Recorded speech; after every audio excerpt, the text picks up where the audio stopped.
2020년 첫 학기 기독교 영성개론 제9강 종교개혁 시대 영성 부분을 시작하도록 하겠습니다. 지난주에 우리가 이미 루터의 영성, 그 다음에 이제 루터파의 영성에 대해서 공부를 했습니다. 그렇기 때문에 오늘은 이제 그 뒤를 이어서 종교개혁자, 개혁파 칼뱅의 영성, 그 다음에 종교개혁 진영의 개신교의 영상을 좀 통틀어서 한번 묶어서 공부를 해보고, 우리가 이제 16세기 가톨릭 영성가들에 대해서 또 공부를 해보도록 하겠습니다. 16세기는 개신교 종교개혁의 영성으로 풍요했던 시기이지만, 우리가 이제 잘 모르는 스페인의 가톨릭 영성가들을 통해서도 엄청난 이제 그 영성, 중세 신비주의 영성의 꽃이라고 할 수 있는 그런 시대가 열립니다. 이냐시오 로욜라의 영신수련, 이런 것들은 이제 굉장히 에큐메니칼 영성이 됐습니다. 카톨릭만 그 영성 훈련을 하는 것이 아니라 이제 피정을 통해서 이제 그 자기 영성 훈련을 하는 그런 것이 이제 굉장히 일반화됐는데, 이냐시오 로욜라라고 하는 사람의 예수회를 이제 만든 분이죠. 그분의 영성 경험, 그 다음에 이제 맨발의 카르멜회의 두 분의 영성가, 이제 아빌라의 테레사와 또 같은 지역의 아빌라의 요한의 십자가 요한이라고 하는 분의 영성을 우리가 오늘 공부해 보도록 하겠습니다. 먼저 이제 칼뱅의 영성인데, 제가 이제 칼뱅의 일생을 이렇게 쭉 살펴보면서 칼뱅의 영성에서 이제 돋보이는 부분이 하나님의 뜻이다라는 것이 딱 마음의 결정이 되면, 이제 확신이 생기면 순종하는 그런 모습이 칼뱅에게 등장하고 있는 아주 독특한 영성입니다. 칼뱅은 원래 그 인문주의자였고 이제 법을 공부하던 사람이었습니다. 아버지는 그 주교의 이제 그 비서로 일을 했고, 칼뱅은 공부하는 동안 계속 그 카톨릭의 장학금을 받고 공부를 했습니다. 그리고 이분이 이제 전문적인 신학을 공부한 분이 아니고 법률가인데 자기는 독학으로 성서를 읽고 신학을 공부한 사람으로서 그렇게 종교개혁의 그 위대한 이제 기독교 강요 같은 책을 쓸 수 있고 많은 주석을 써낼 수 있었던 것은 정말로 기적적인 일입니다. 신학을 전문적으로 트레인하지도 않은 사람인데 독학으로 이 개혁신학의 뿌리를 놓았다라고 하는 것은 정말로 놀라운 천재적인 인물인 것을 우리가 알 수 있습니다. 1530년경에 종교개혁 진영으로 갑작스러운 회심을 합니다. 칼뱅은 자기의 회심에 대해서는 많은 기록을 남기지 않았습니다. 칼빈의 특징이기도 한데요. 자기와 관련된 것, 자기를 자랑할 수 있는 것, 자기를 드러내는 것은 철저히 숨깁니다. 칼빈은 그런 사람입니다. 그러다가 이제 프랑스 안에서 종교개혁 운동에 이제 참여를 하다가 프랑스 국왕으로부터 박해가 시작이 되죠. 그래서 칼뱅은 1536년에 바젤로, 스위스 바젤로 피난을 갑니다. 그리고 거기서 기독교 강요 초판을 써내게 됩니다. 이러면서 개신교 진영의 일약 스타로 이렇게 이제 칼뱅이 알려지게 됩니다. 프랑스에서의 삶을 좀 정리하고 이제 스트라스부르로 가야 되겠다 이렇게 생각을 하고 이제 프랑스에 들어가서 이제 다 정리를 하고 스트라스부르로 가려고 하는데 이제 전쟁이 나요. 그래서 그 전쟁 때문에 프랑스에서 스트라스부르로 직접 가지 못하고 이렇게 스위스 제네바를 통해서 이제 우회해서 가게 됩니다. 그런데 이때 제네바에 이제 윌리엄 파렐이라고 하는 분이 종교개혁을 하고 있었는데, 칼뱅이 왔다는 소식을 듣고 찾아가죠. 그래서 칼뱅을 이제 설득을 합니다. 27의 아주 젊은 청년이었는데 칼뱅이 제네바 종교개혁에 좀 같이 참여를 하자. 그러니까 칼뱅이 여러 가지 변명을 합니다. 나는 몸도 약하고 또 나는 그 공부하는데 소질이 있는 사람이라서 성경을 더 연구해서 그래서 이제 종교개혁에 기여하고 싶다. 이제 막 변명을 하니까 이때 파렐이 협박을 하죠. 너 요나를 알아 몰라. 요나가 하나님의 명령을 피해서 도망가다가 고래 뱃속에 들어왔는데 너도 저주를 받을 거라고 이제 그 협박을 하는데 그때 칼뱅이 굉장히 순진해 가지고 협박을 이제 하나님의 음성으로 듣게 됩니다. 그렇게 해서 이제 순종을 하고 제네바 종교개혁에 참여를 하는데 이 제네바 시민들이 경건한 삶을 살지 않고 뭐 엉망진창으로 살면서 성만찬을 받으러 오는 거예요. 그러니까 이 칼뱅은 이런 사람들에게 성찬을 그냥 줘서는 안 된다. 그런 강한 신앙의 확신이 있었죠. 신학적 확신이. 그래서 거룩한 삶을 살지 않고 함부로 살다가 오는 사람에게 성만찬을 주지 않아요. 이러니까 스위스 제네바 사람들이 프랑스 사람이 들어와서 우리를 가르치고 통제하려고 한다. 그렇게 해서 이제 쫓아내죠. 파렐과 칼뱅은 이제 1차 제네바 종교개혁을 실패하고 떠나게 됩니다. 그래서 이제 칼뱅이 스트라스부르라고 하는 지역으로 가게 되는데 이 지도를 보시면 지금 1번이라고 쓰여 있는 데가 이제 스위스죠. 그 스위스 지역의 왼편이 바로 제네바인데 이 제네바는 이제 프랑스어를 사용하는 프랑스어권이죠. 그 다음에 북쪽으로 가면 쭈리히가 있는데 쭈리히는 지금 이제 독일하고 같이 국경선이 맞닿아 있잖아요. 그래서 2번으로 가시죠. 2번으로 가면은 거기에 이제 스트라스부르가 있는데 이 스트라스부르가 프랑스와 독일의 이제 국경지대가 되는 것입니다. 그래서 여기로 이제 피난민들이 많이 몰려와서 살았습니다.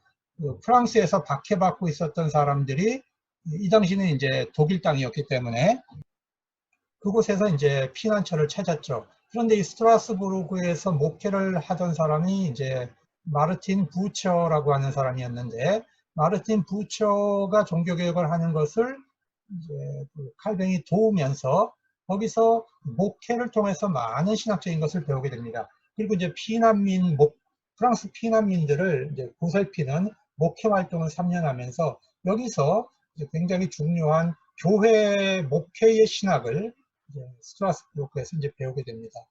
그러다가 1941년경에 제네바에 새로운 정부가 들어섰습니다. 이 새로운 시 정부는 정말로 이제 종교개혁에 입각해서 시를 새롭게 개혁을 할 생각을 가지고 있었습니다. 설상가상으로 이때 제네바 안의 카톨릭이 반종교개혁을 일으키면서 다시 카톨릭 진영으로 돌아와라 하는 굉장히 강력한 메시지를 보내고 있었습니다. 그러니까 시정부가 종교개혁을 추진하려면 좀 강력한 종교 지도자가 필요했죠. 그래서 다시 칼뱅을 부르게 됩니다. 제네바로 와주십시오.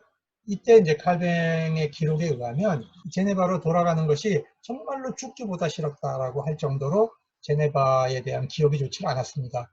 그런데 칼뱅은 그것이 하나님의 부름이라면 순종해야 된다라고 하는 그런 원칙이 있으니까 하나님의 음성이라면 하나님의 부름이라면 소명이라면 순종한다. 이런 마음으로 제네바로 다시 돌아가게 됩니다. 그렇게 해서 일평생 죽을 때까지 41년에서 64년까지 제네바에 거주하면서 종교개혁을 이제 함께 진행을 하게 되는데 우리가 이제 오해하지 말아야 되는 것은 칼뱅이 무슨 제네바에서 독재자처럼 군림했다 이렇게 생각하지 하는 사람들이 있는데 절대로 그렇지 않습니다. 모든 제네바의 종교개혁은 시정부가 주도를 해갑니다. 그리고 종교적이고 신학적인 영역은 칼뱅의 이제 자문을 구하는 겁니다. 그러니까 모든 걸 결정하는 건 시정부에서 주도를 하는 것이죠. 그래서 칼뱅은 시민권을 조차 받지 못하다가 죽기 바로 직전에 시민권을 획득하는데 그것도 프랑스 난민들이 많이 들어와서 제네바의 시민권을 획득을 하면서 칼뱅의 자리가 조금씩 안정돼 간 것입니다. 그 전까지는 칼뱅은 이국인으로 이민자로서 이제 제네바에 거주해야 됐던 그런 불안한 조건 속에 살았습니다. 그렇지만 그것이 하나님의 뜻이라면 순종하겠다라고 하는 칼뱅의 영성이 여기서 잘 보여집니다. 요 마크는 이제 미국에 있는 칼빈 대학교에서 사용하고 있는 마크인데요. 현재 칼빈이 자기의 그 인장, 자기의 모토를 만들 때 나의 심장을 하나님께 드립니다. 이거를 자기의 인장으로 사용을 했다 그래요. 그래서 라틴어로 이제 그렇게 돼 있죠. 그러니까 자발적으로 신실하게 나의 심장을 주님께 드립니다. 이것이 바로 칼뱅의 진심이었고 칼뱅의 영성이었습니다.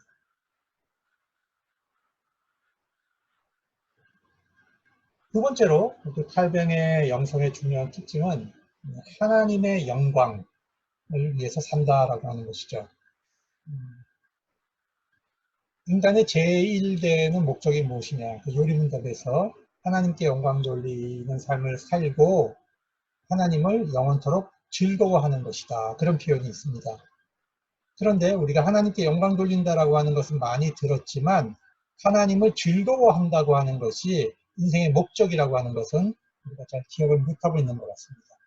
하나님께 영광 돌리는 영성, 이것은 하나님의 선하심과 하나님을 찬미하는 삶을 사는 것인데 칼뱅은 시편 강해를 하면서 이것을 굉장히 많이 강조를 했고요. 요리문답에서 경건이 뭐냐? 여러분 종교개혁자들은 영성이라는 말을 잘 안 썼습니다. 경건이라는 표현을 굉장히 많이 썼는데 이것은 주님으로서 하나님을 경외하는 것, 하나님을 거룩한 마음으로 두려워하는 것이죠. 그리고 그것으로만 사는 것이 아니라 아버지로서 하나님을 사랑하는 것입니다. 그래서 하나님을 안다고 하는 것은 하나님을 즐거워하는 것이다. 그렇게 표현을 합니다. 그래서 이 칼뱅의 영성에서 굉장히 중요한 부분이 하나님을 찬미하는 것과 하나님을 내 마음으로 즐거워하는 것, 하나님과 함께 있는 것을 기뻐하는 것, 이것이 바로 영성이죠. 그리고 칼뱅은 그리스도와 연합한 삶을 사는 것이 경건이라고 봤습니다.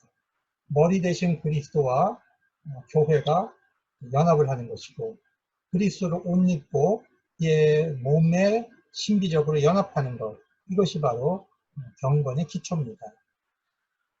그리스도와 연합하는 방법은 무엇이냐?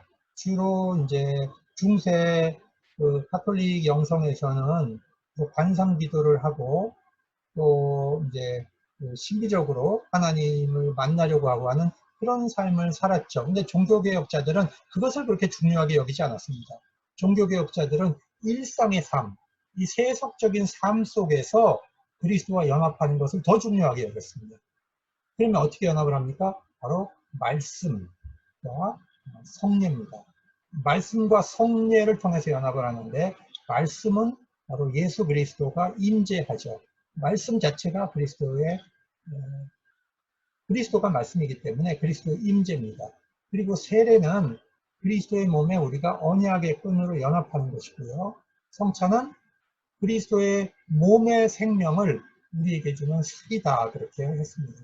그래서 성찬을 우리가 받음을 통해서 정말로 생명을 우리가 먹고 마시는 그런 삶을 사는 것이다. 그래서 칼뱅은 성찬을 사실은 매주 집전하기를 원했어요. 그런데 제네바 시정부가 이것이 너무 부담스러워서 하려고 하지 않았죠. 그러니까 그러면 한 달에 한 번이라도 하자, 이렇게 얘기했는데 그것도 제네바 시정부가 받아들이지 않았습니다. 그래서 1년에 한 4번 정도 혹은 3번 정도 이렇게 하는 것으로 이제 고착화되어 버렸죠. 그러나 이것은 칼뱅의 원래 정신이 아니었습니다.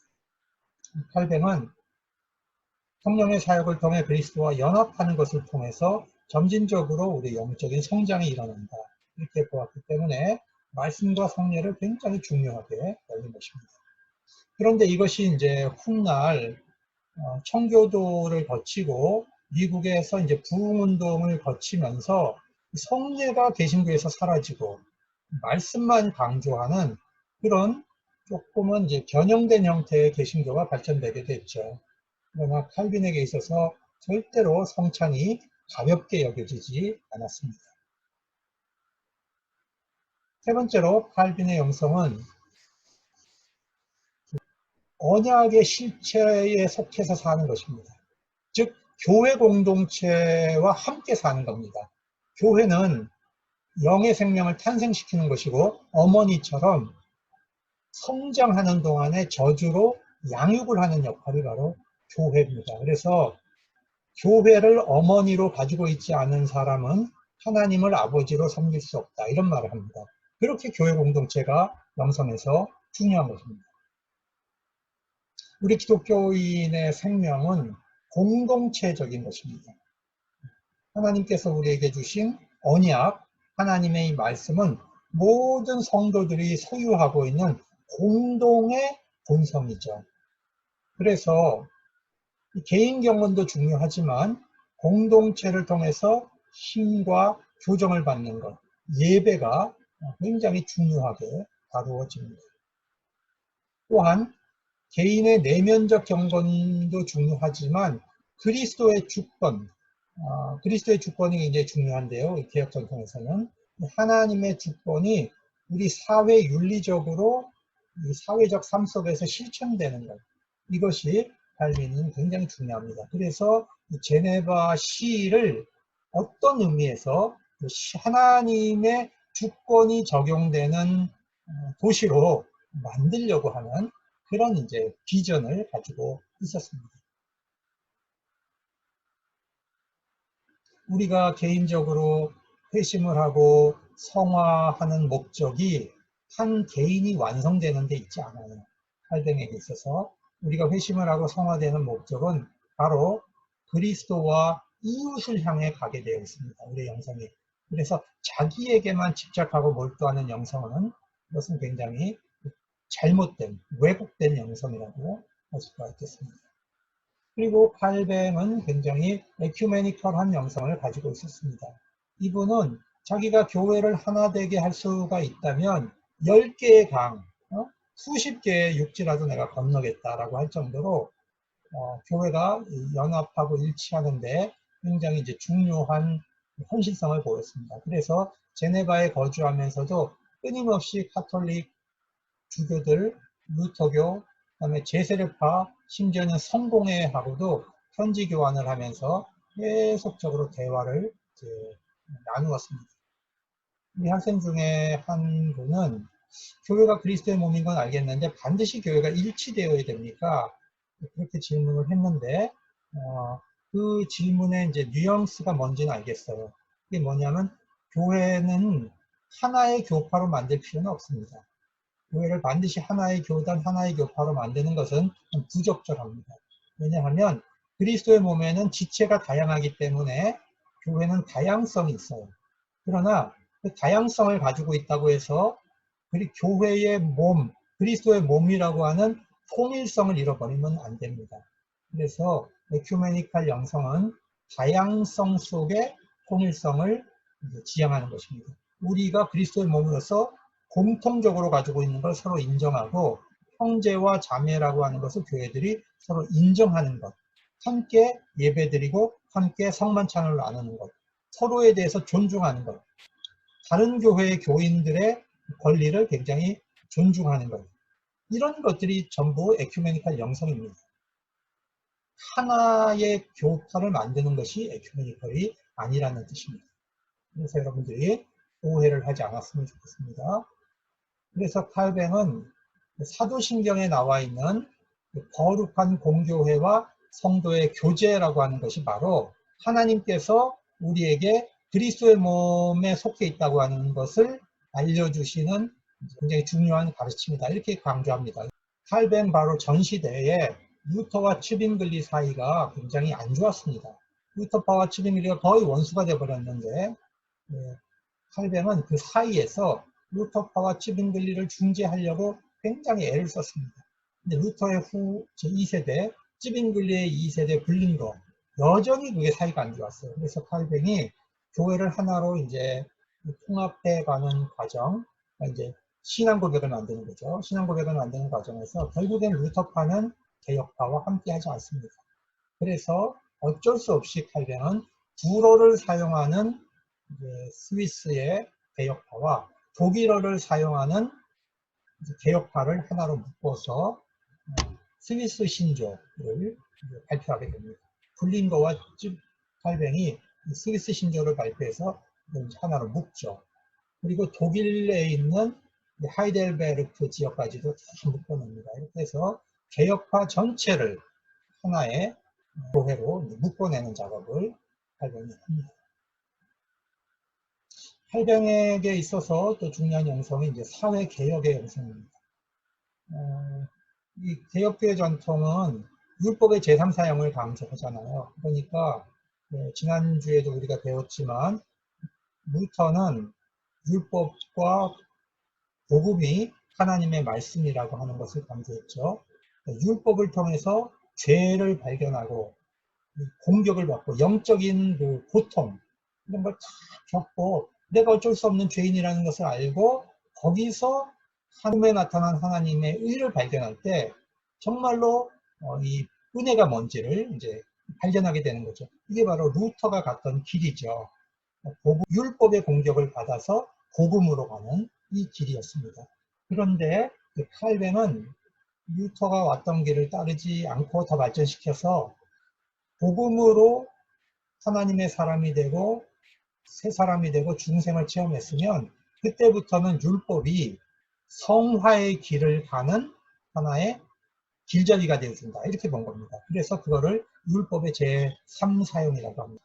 칼뱅은 이 소명을 중세의 그 성직자와 이제 수도사들이 추구하는 것만이 소명이 아니고 모든 그리스도인들이 세속 속에서 살아가면서 하나님의 소명으로 살아가야 된다. 이렇게 보았습니다. 그래서 소명이라고 하는 것은 통합적인 영역이에요. 이 세속과 분리되는 게 아니라 우리가 세속 속에서도 하나님과 함께 동행하면서 사는 것이기 때문에 모든 기독교인의 삶을 통합하여서 보는 것이 바로 소명으로 보았습니다. 세속 속에 살면서 구별된 삶을 살아라. 이것이 바로 칼뱅 신학에서 이제 중요한 부분입니다. 그리고 칼뱅은 사회개혁을 위해서 굉장히 많은 개혁적인 프로그램을 이제 바꿨는데, 예를 들면 이런 말을 해요. 노동자에게 월급을 주지 않는 것은 하나님께서 주신 축복을 가로채는 죄악이다. 지옥에 갈 죄악이라고 그렇게 이제까지 비난을 했습니다. 그래서 가진 자들이 약자를 괴롭히는 행위를 하나님을 향한 도전으로 보았어요. 그리고 제네바에 있는 어린이의 생명을 보호하기 위해서 이 발코니를 만들어서 아이들이 떨어지지 않도록 법률로 제정을 하게 합니다. 그리고 가난한 사람들에게 비단을 짜는 산업을 도입을 해서 이렇게 해서 또 제네바가 경제적으로 어렵지 않도록 이렇게 만들어 갑니다. 스위스가 너무너무 가난한 나라였습니다. 16세기에는. 이 사람들이 얼마나 가난했냐 하면 그 당시에 이렇게 그림 같은 경우를 보면 알프스 산에서 보초를 쓰는 군인들이 맨발로 서 있습니다. 그 추운 겨울에. 이 사람들이 그래서 용병으로 나갑니다. 가족을 먹여 살리기 위해서 전투병으로 나가서 남의 나라 전쟁에 참여해서 용맹하게 싸워서 그 돈을 받아다가 먹고 사는, 이게 바로 스위스 사람들의 삶이었어요. 비참했죠. 어떤 면에서 스위스 사람끼리 한편은 프랑스 군대 용병이었고 한편은 교황청의 용병이 됐어요. 서로 전쟁을 한 거예요. 서로 죽이고. 이런 돈에 팔려서 산 거죠. 이런 사람들의 삶이 오늘날 스위스가 그렇게 부유해지고 철강의 기술을 쌓고 시계의 기술을 쌓고 낙농업의 기술을 쌓고 이렇게 할 수 있었던 것은 프랑스에서 중산층들이, 기술을 가지고 있는 중산층들이 굉장히 많이 개혁신학을 가지고 있었어요. 이 사람들이 박해를 받으니까 스위스로 들어온 겁니다. 그래서 이 사람들이 산업을 발전시켜가지고 훗날 스위스를 부강한 나라로 만들어 간 거죠. 그 다음에 칼뱅은 하나님의 주권을 굉장히 강조했어요. 그래서 우리의 구원도 하나님의 주권에 속하는 것이다. 그래서 예정론 교리와 선택 교리를 발전시키는 겁니다. 그리고 칼뱅은 학자의 영성을 가지고 있었습니다. 그 유명한 기독교 강의를 썼죠. 이것은 성경의 진리를 가르치기 위해서 썼던 지침서입니다. 성경을 전체를 주석을 했고 예배를 개혁해갖고 수많은 논문들을 썼습니다. 그래서 이 칼뱅이 됐어요.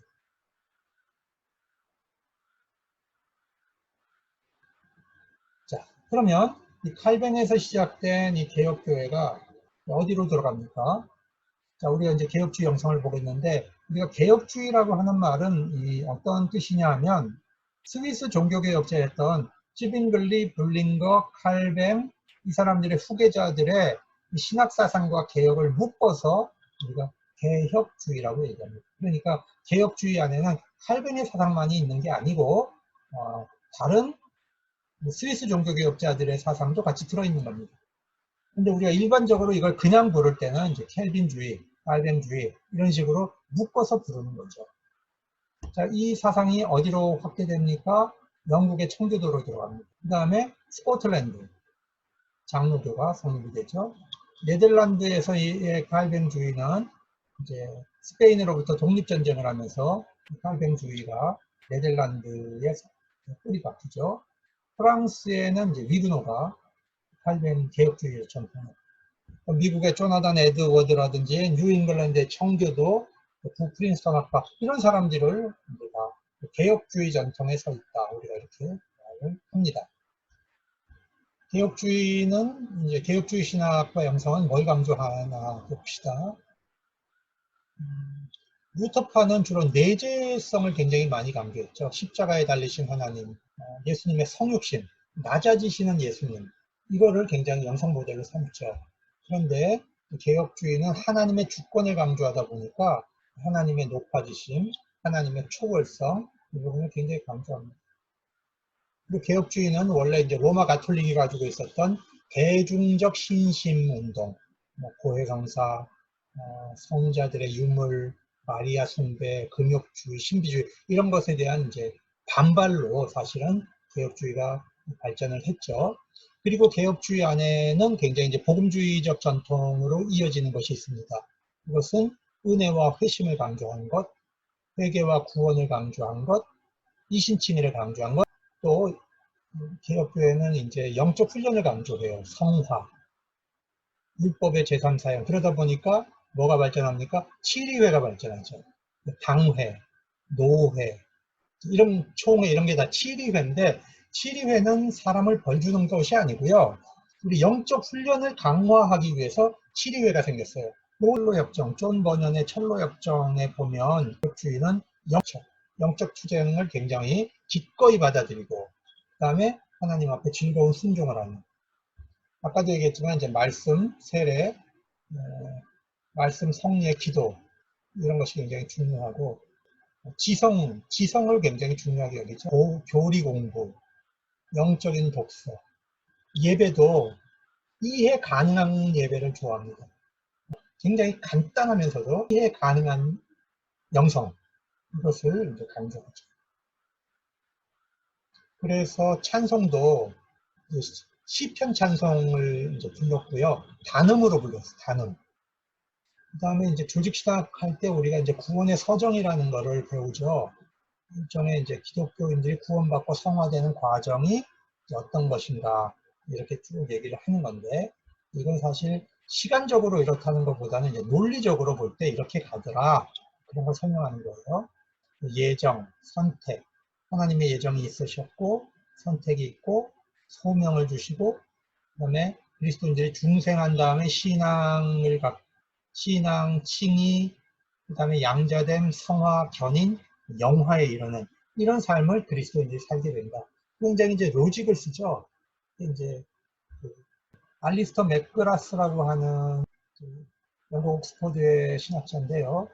이분이 종교개혁 영성이란 무엇인가 하는 책을 이제 썼어요.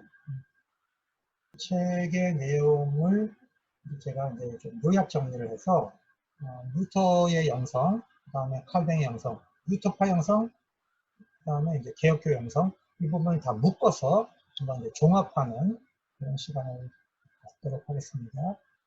종교개혁 영성의 특징 첫 번째, 하나님의 말씀인 성경을 연구하는 영성입니다. 그래서 많은 종교개혁자들은 성경을 주석을 하고 강해 설교를 하고 성경 이해를 발전시키는 그런 신학을 수행을 했습니다. 칼뱅은 이렇게 말합니다. 성경이 말한 곳에서 말하고 성경이 침묵하는 곳에서 침묵이죠. 네, 너무 사변적이 되고 너무 사색적이 되어버리면 쓸데없는 것에 집착하면서 우리의 그 지성을 글로 막 몰고 가면서 영성은 사라지는 그런 위험이 생기기 때문에 칼뱅은 경계선을 준 거죠. 성경을 넘어가지 마라. 성경이 말한 곳에서 말하고 성경이 침묵하는 곳에서는 너무 알려고 하지 마라. 그런 선을 준 겁니다. 그리고 종교개혁자들은 성경에 기초해 봤을 때 거기에 합치되는 로마 카톨릭의 전통과 정교의 전통이 있으면 그걸 그대로 받아들였습니다. 우리도 좀 그런 태도를 가져야 돼요. 그 다음에 칼뱅에게 있어서 이중 지식을 굉장히 강조했는데 우리 사람에게는 두 가지 지식이 있는데 모든 사람에게는 하나님을 아는 지식이 있고 자기 자신에 대한 지식이 있어요. 하나님에 대한 지식과 나에 대한 지식은 긴밀하게 연결되어 있습니다.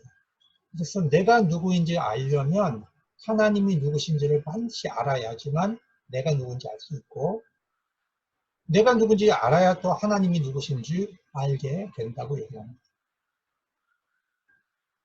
하나님이 창조주 하나이심인 것을 성경을 통해서 알게 될 때 우리는 지음받은 피조물인 걸 알게 되고 하나님께서 구원자 하나님인 것을 알게 될 때 우리는 구원받아야 할 죄인인 것을 또 알게 된다고 했습니다.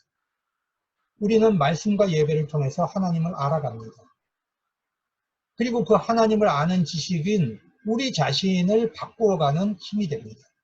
하나님을 아는 지식은 나를 바꾸고 내 삶의 모든 영역에 적용되어야 하는 것입니다. 이것이 종교개혁 영성의 특징입니다. 세 번째 특징은 일상에 필요한 영성을 제공하는 것입니다. 중세 수도원 영성은 평신도들에게 영성을 제공한 것이 아니라 수도사들이 자기의 완성을 추구해가는 영성을 추구해간 겁니다. 그러니까 일반적인 대중들은 다 영적으로 빈곤을 느끼고 있었습니다. 근데 종교개혁자들은 그 문제를 뼈저리게 깨달은 것이죠. 그래서 삶 속에 필요한 영성을 추구하다 보니까 자녀를 위한 영성, 그래서 소요리 문답을 쓰는 거죠. 교리 문답 교육을 자녀들에게 하려고 했던 겁니다. 그 다음에 우리의 개인 기도를 강조하고 양심을, 자기 양심을 늘 점검해라. 그것을 일상의 영성으로 끌어내려서 확대시킨 겁니다. 가족을 위해서, 가족의 영성을 위해서 가족이 기도하는 이러한 삶 속의 영성, 이것을 종교개혁자들이 발전시켰어요.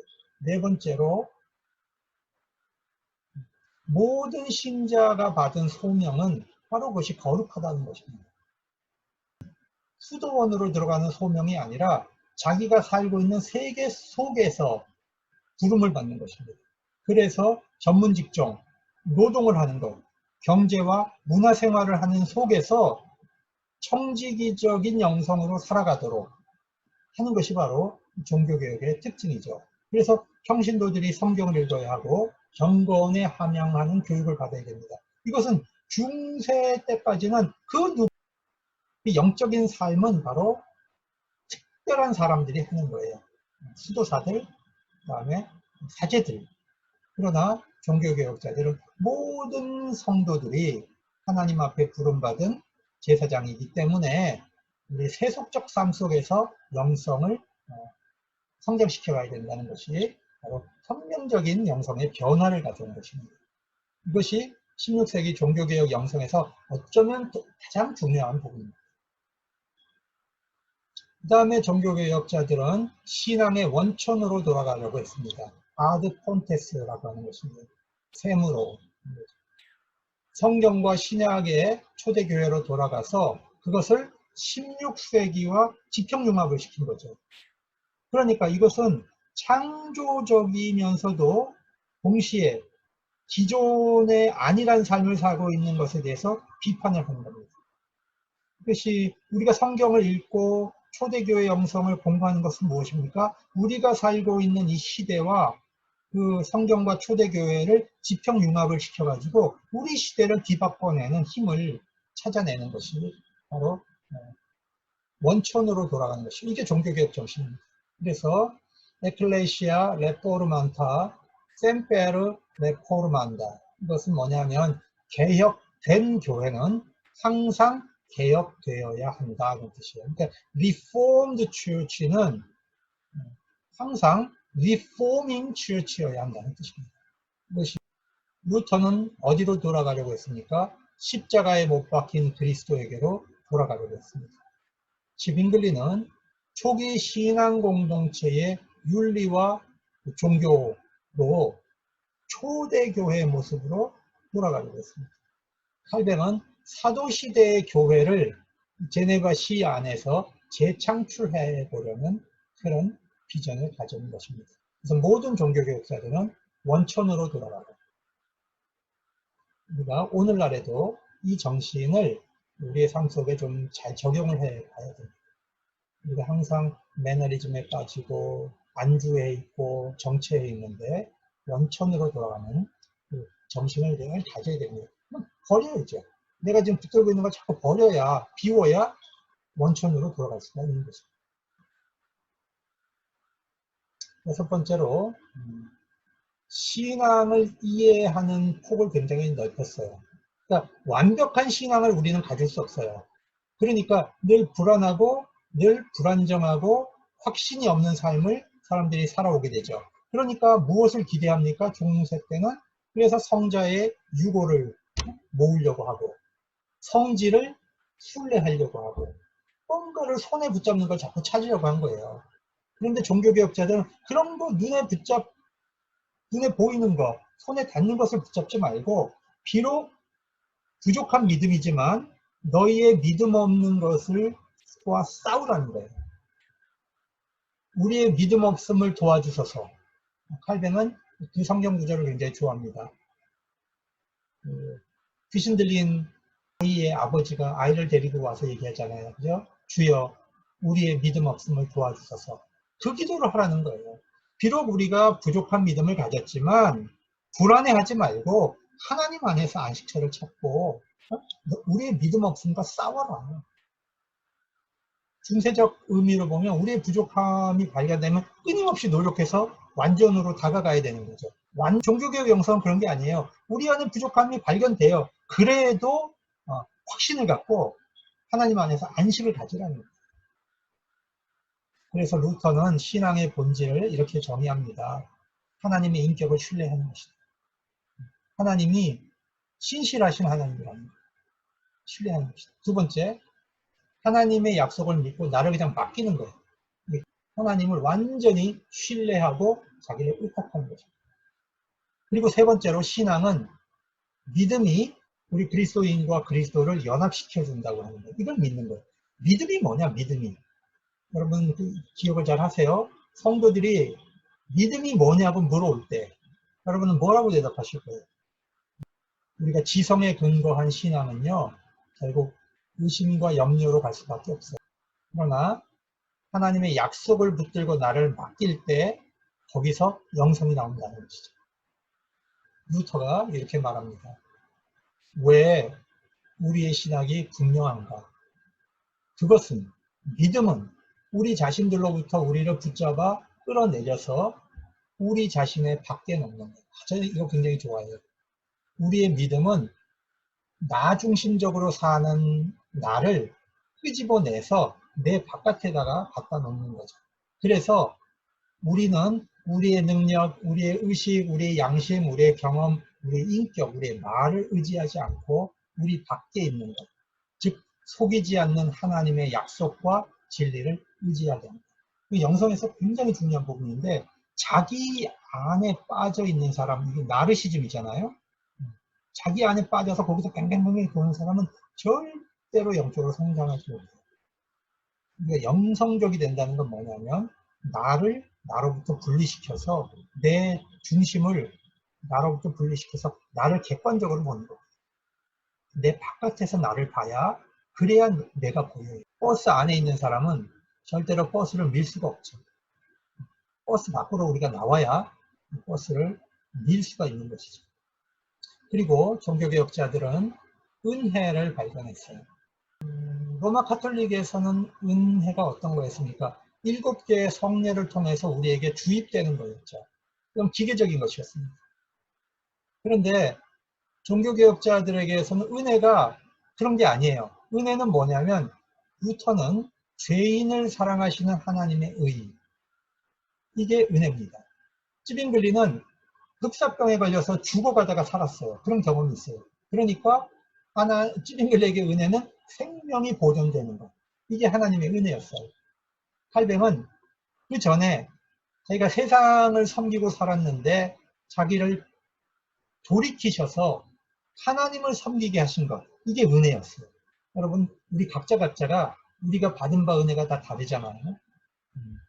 그렇지만 기계적으로 성례를 통해서 내려오는 그런 은혜가 아니고 종교개혁자들은 하나님이 나에게 주시는 은혜를 다시 발견했다는 거죠. 이건 결국은 뭐예요? 죄 용서를 경험하고 이신칭의를 확신하는 거예요. 여기서 은혜가 발견된 거죠. 근데 우리 종교개혁에 있어서 좀 약점은 개인의 죄 문제, 종교개혁자들이 이걸 잘 다뤘습니다. 그런데 우리가 구조가 갖고 있는 죄가 있어요. 구조. 사회 구조가 갖고 있는 죄는 종교개혁자들이 깊게 보지는 못했습니다. 그 시대에. 그래서 오늘날 이 사회 구조의 죄를 잘 보는 것은 우리가 가난한 나라, 제3세계 억압받는 사람들의 목소리를 잘 들어야 됩니다. 그러면 이 사회적인 구조의 죄가 뭔지를 들을 수 있게 돼요. 그래서 오늘날 신문이나 TV나 이런 데서 약자들의 소리가 많이 들리잖아요. 이 약자들의 소리가 바로 하나님이 우리에게 들려주시는 사회적 죄악의 모습이라는 것을 우리가 깨달아야 되겠습니다. 그 다음에 이제 8번째로 신앙과 선행의 관계는 뭔가?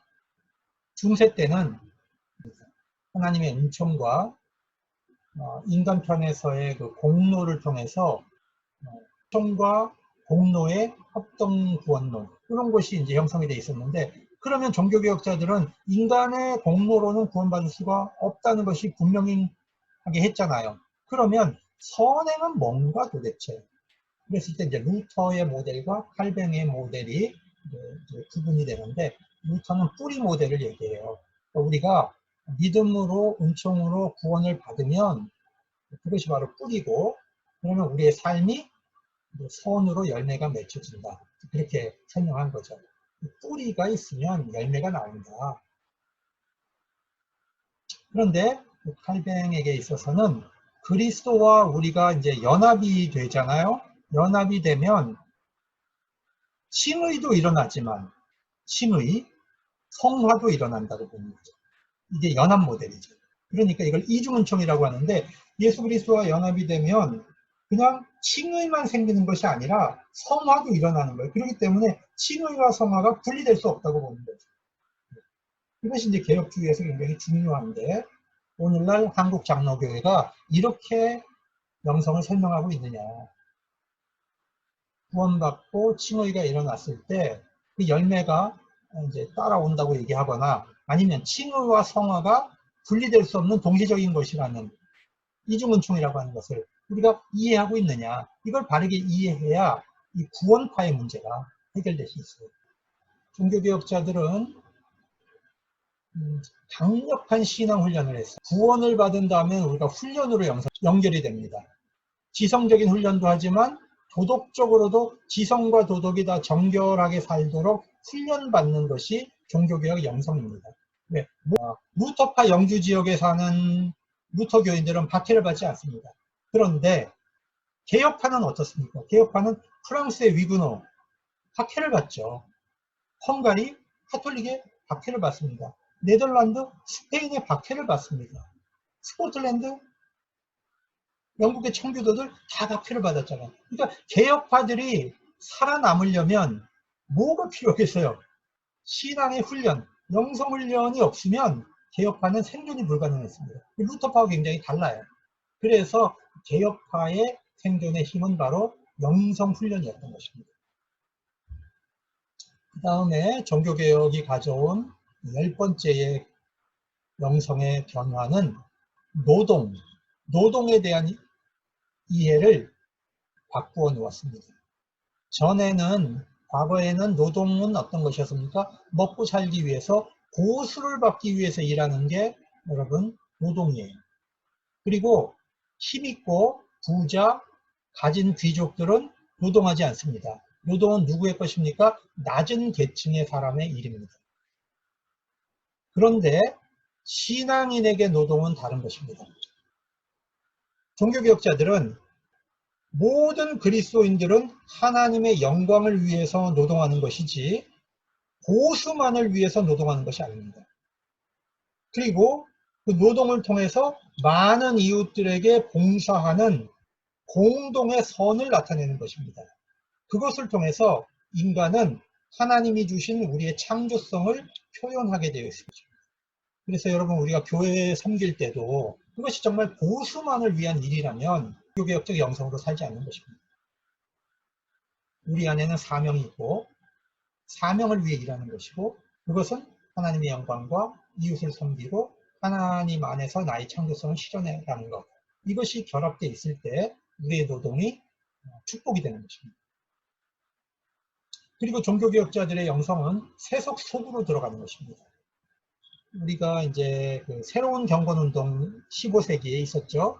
이 새로운 경건운동은 어떻게 했습니까? 공동생활을 하면서 분리주의를 택했죠. 그 다음에 16세기 제세례파도 국가와 교회가 분리되어야 된다는 생각으로 공동체를 이루어서 분리주의로 갔습니다. 개신교 종교개혁은 도시 안으로 들어갔습니다. 세상을 긍정하는 입장을 가졌습니다. 세상을 사랑하면 안 되죠. 그러나 세상을 사랑해서는 안 되지만 세상을 부정하는 것이 아니고 긍정하는 태도를 가지고 하나님 나라의 종말론적 태도를 가지고 세속 안에서 살아내는 그런 것을 꿈꿨던 겁니다. 여러분 불교는 2판이 있고 4판이 있잖아요. 승려들이. 그래서 4판 승려들은 뭐 돈 만지고 뭐 좀 타락해도 괜찮아요. 2판 승려는 이 돌을 닦는 승려거든요. 그래서 2판 4판이 똑같아지면 안 되는 거죠. 2판 4판이 되면 불교는 망하는 겁니다. 이렇게 구분이 있었죠. 카톨릭에서도 세속사제가 있고 세속과 분리돼서 기도하는 그런 수도원이 있었잖아요. 이렇게 2판 4판 구조가 나눠져 있습니다. 우리 개신교 안에는 그것이 없어요. 왜? 원래 출발의 목표가 세속 안에서 구별된 삶을 살아라. 더 힘들죠. 훨씬 힘든 겁니다. 그런데 종교개혁자들은 그거를 원래 꿈꿨던 겁니다. 세속 안에서의 경건. 그래서 우리가 그 영성의 원리를 이해하는 것이 종교개혁에서 중요한 것입니다. 자, 12번, 13번은 이제 맥그라스가 한 얘기는 아닙니다. 그러나 제가 여러분들이 반드시 알아야 되겠다 생각을 해서 소개를 드립니다. 이 성공의 영성은 토마스 크레머라고 하는 분이 이제 16세기 종교개혁 당시에 공동기도서를 작성합니다. 이 공동기도서는 수도회에서 하던 기도와 매일 해야 하는 성경 공부, 그다음에 기도 이런 내용을 다 포함시켜서 온 국민이 공동으로 쓸 수 있는 공동기도서를 작성한 겁니다. 쉽게 얘기하면 예배서 같은 겁니다. 성공회 안에서는 통일된 예배 예식을 가지고 있고 개인 경건과 가족 기도회 안에서도 공동의 예배와 공동의 기도를 드림으로써 이 성공회의 정체성을 회복하고 만들어가는 그런 이제 종교교육을 추진한 겁니다. 그래서 영국의 그 성공회가 가지고 있는 영성은 공동 기도서를 통해서 형성되고 통일된 그런 특징이 있습니다. 그 다음에 제세례파에서의 영성은 뭐가 중요하냐면요. 예수 그리스도를 모범으로 따르는 것이 중요합니다. 그렇기 때문에 일반적으로 개신교는 로마서를 굉장히 강조하잖아요. 이신칭이 뿐만 아니라 산상수훈에서 예수님이 가르쳐줬던 그런 하나님 나라의 삶을 문자적으로 그대로 따르려고 하는 그런 영성을 보였습니다. 그래서 제세례파는 산상수훈과 예수님의 산상수훈과 바울의 로마서 두 가지를 같이 강조를 했어요. 그래서 제세례파의 영성은 단순합니다. 굉장히 심플하고 문자 그대로 지키려고 하는 것이 있습니다. 그 다음에 저항하지 않고 평화적으로 살아가고, 그 다음에 공동체 안에서 높음과 낮음이 없이 평등한 삶을 만들려고 했고요.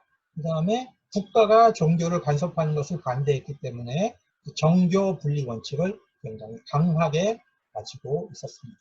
자, 이렇게 해서 지금까지 이제 종교개혁 16세기 개신교 종교개혁과 관련된 영상을 공부를 했습니다.